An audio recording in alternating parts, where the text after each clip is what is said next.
بسم اللہ الرحمن الرحیم۔ افسانہ فینسی ہیئر کٹنگ سیلون، تحریر غلام عباس، تجزیہ و خلاصہ مہربان کوہاٹی۔ افسانہ فینسی ہیئر کٹنگ سیلون میں غلام عباس نے بظاہر 4 حجاموں اور ایک منشی کی کہانی ذکر کی ہے۔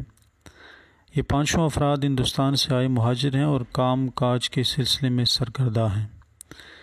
پہلے 4 حجام کسی جگہ پر اتفاقاً اکٹھے ہوتے ہیں۔ بات چیت میں یہ راز کھلتا ہے کہ سب ہی روزی کمانے کے لیے کسی کام کی تلاش میں ہیں۔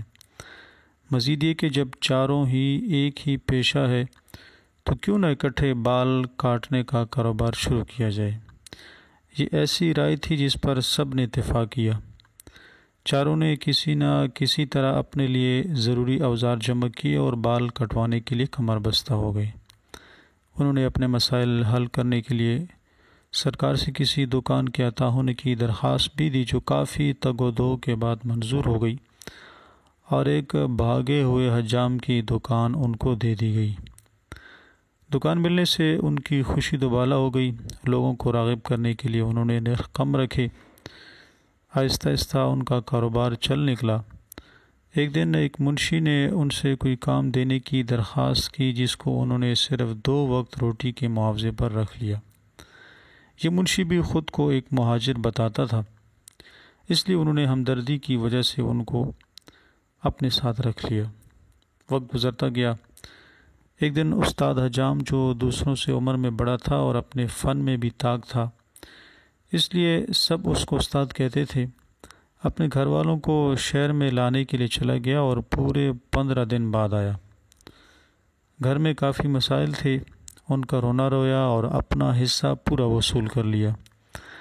گھر کرائے پر لینے کی وجہ سے استاد حجام نے دکان میں کھانا کھانے سے معذرت کر لی۔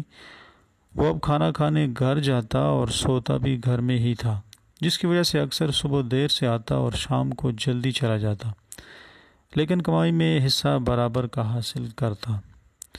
باقی حجاموں کو اس کے اس رد عمل پر اعتراض ہونے لگا۔ انہیں یہ بھی محسوس ہوا کہ استاد ان کی نسبت زیادہ رقم وصول کرتا ہے، لہٰذا انہوں نے یہ منصوبہ بنایا کہ سب کو برابر کا حصہ ملے۔ پھر منشی کو بھی حساب کتاب میں شامل کر لیا، وہ سب کو برابر حصہ دیتا۔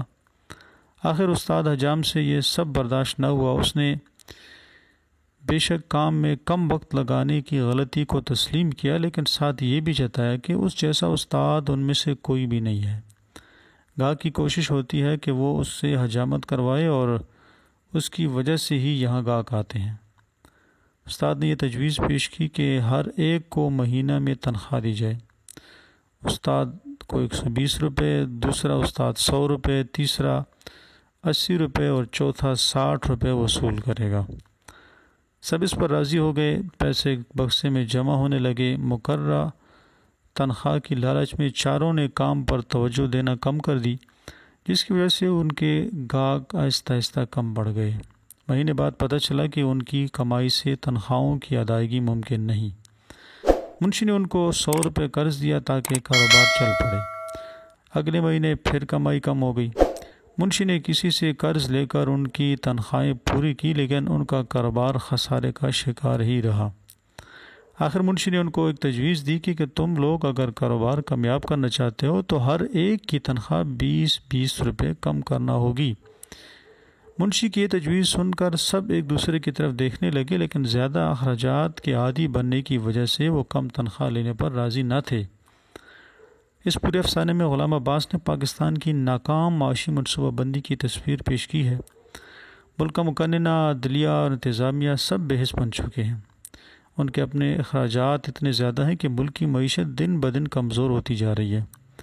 اپنے اخراجات کم کرنے کی بجائے یہ لوگ قرضے پر قرضہ وصول کر رہے ہیں، جبکہ ملک عالمی مالیاتی اداروں کے قرضے تلے اتنا دب چکا ہے کہ دیوالیہ ہونے کے قریب ہے۔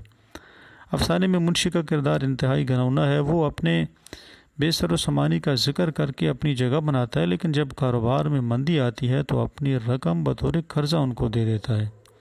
منشی کی اس رقم سے ان کی ہوس اور لالچ بڑھ جاتی ہے۔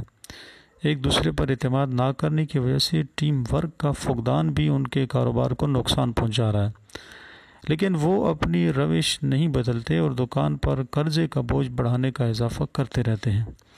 ملک خداداد پاکستان بھی اسی قسم کی صورتحال سے دوچار ہے۔ ناظرین گرامی، اگر یہ تبصرہ آپ کو پسند آیا ہو تو اسے ضرور لائک کریں، اپنی رائے سے آگاہ کریں اور چینل سبسکرائب کرنا نہ بھولیں۔ ملتے ہیں اگلے ویڈیو میں۔ خدا حافظ۔